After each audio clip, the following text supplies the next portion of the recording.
Hello, my friend. Welcome. Welcome to the Joy in the Mourning program. My name is Becky Beck. I created this program to be a safe place for grieving mamas to come. I don't care if you have been grieving for a day, for 6 months, for 8 years.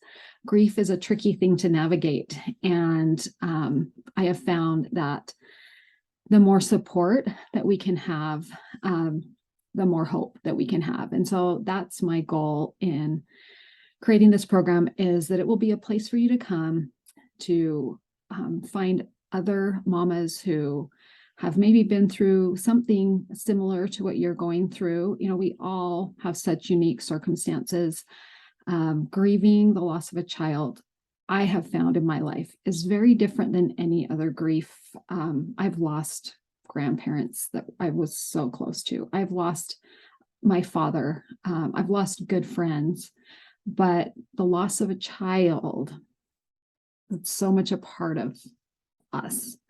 For me, was the most difficult thing I have ever gone through. But now, 10 plus years later, the journey of grief that I have been on has also been the biggest blessing in my life. And throughout the different messages that myself and others share in this program, I hope that you'll see that there is hope and that you'll feel support from other mamas as well.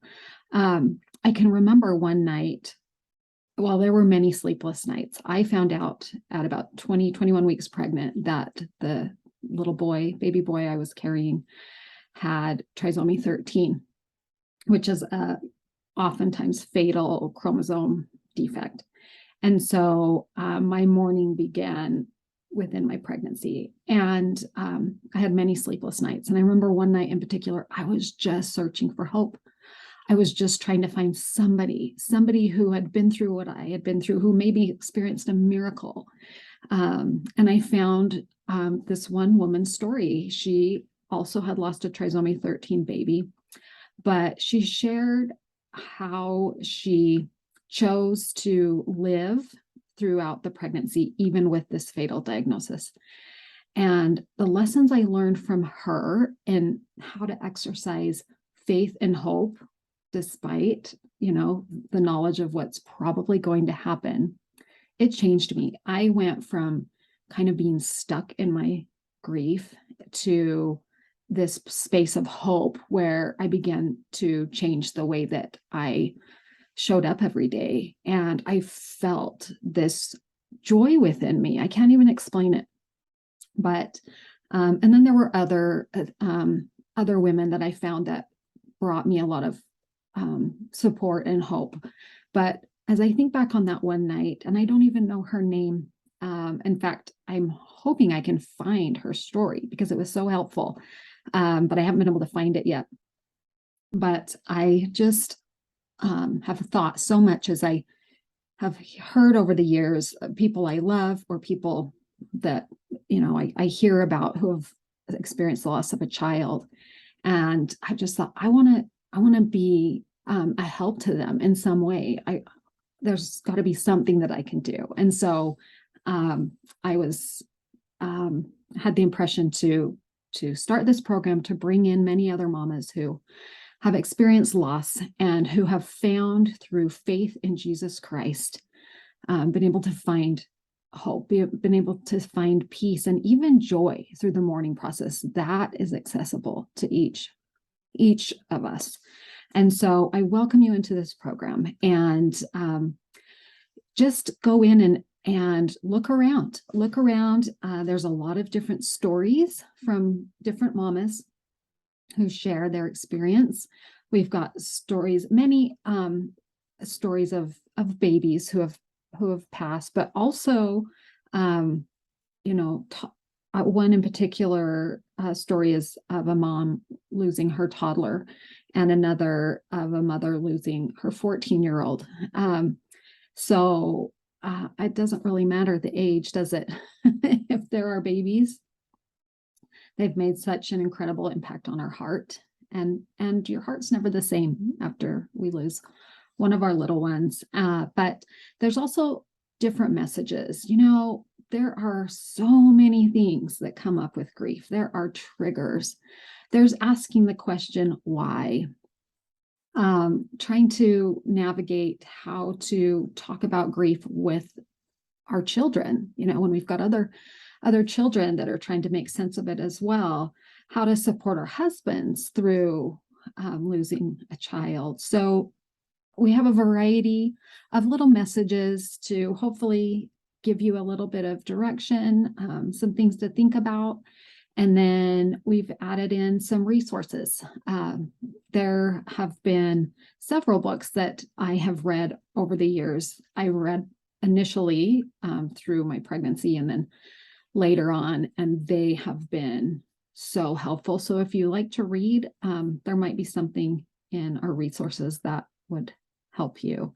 And then also one of my very, very biggest helps was the words of Jesus Christ and his prophets and what they say about loss and having those things, those losses made up to us one day and being able to see our loved ones again. I based, so there's a section with scripture, with words of Christ about loss. And I based this program on the scripture in Isaiah chapter 61, verse 3. To appoint unto them that mourn in Zion, and to give unto them beauty for ashes, the oil of joy for mourning, the garment of praise for the spirit of heaviness, that they might be called trees of righteousness, the planting of the Lord, that he might be glorified. And I have seen his glory in this experience. I still do. The Lord has the ability to take these really difficult and hard things in our lives, and he can show us the meanings. There's meaning in everything that we go through on this earth. And sometimes he's the only one that can really help us make sense of it. But my relationship with him, it was good before the loss of my son. But since then, as I've brought my griefs to him and tried to make sense of why we lost our son, I have seen such blessings in my life that only Christ could show me. And so I hope that you'll maybe have some experiences like that as well. And maybe you have already. I do know that he gives us assurances along the way. He gives us little tender mercies. He lets us know if we open our heart to him, he lets us know that he is there and that there is a greater work at hand.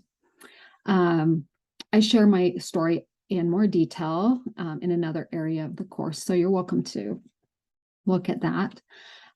Also, just as some advice to make this as helpful as possible, if you wanted to get a journal and just write down exactly what you're feeling, and maybe you already do that.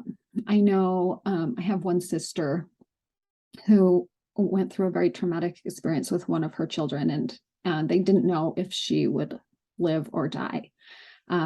This, tiny little newborn that had a serious heart defect. And she has told me this, her daughter's now 17. But she said, I didn't journal back then because it was so painful that I just didn't even want to acknowledge any of it. But I would invite you to journal everything you're feeling, your anger, your frustration, but also journal the assurances that you receive, just the little assurances that everything's going to be okay, because God is willing to give those, but we need to be open to it. And so my last invitation would be to really work to live in the abundance cycle. We have the pride cycle that we learn about in scripture, but there's an abundance cycle as well. An abundance cycle, to be in the abundance cycle, requires us to have an open heart, to be open, to be receiving, to whatever it is that the Lord is blessing us with, even when it's through disappointment and loss. To be grateful, to find gratitude. Gratitude saved me. Hope and gratitude. Those two things saved me as I went through my journey. And as I said, I still do. I still journey through grief. It's not something you get over. You can get through it. I'm getting through it, but it's not something you get over, I don't think. I haven't found that to be true. But as I have been open to whatever it is the Lord wants to put into my hands or take out of my hands, and I'm receiving to those things, as I am grateful, as I look for the goodness and the gratitude each day, and then I am giving. That keeps my heart open and keeps myself humble and in a place where I can hear the word of the Lord more easily. And so, but that gratitude step, I had other children at home. The son we lost was our youngest, and he was number 8. And as I looked, especially for the gratitude to be found in being able to be in the same space as each one of those little ones that were with me, to be able to be with a husband who was so loving and so supportive, and just so many things to be grateful for, but sometimes we need to look for them. So I would just invite you to be in the abundance cycle, journal all of it, write down all of it. And if you're not a journaler, one thing that helps some of my students is to what I call journal that one thing. Just one little thing. I keep my that one thing journal in my notes, just on my phone.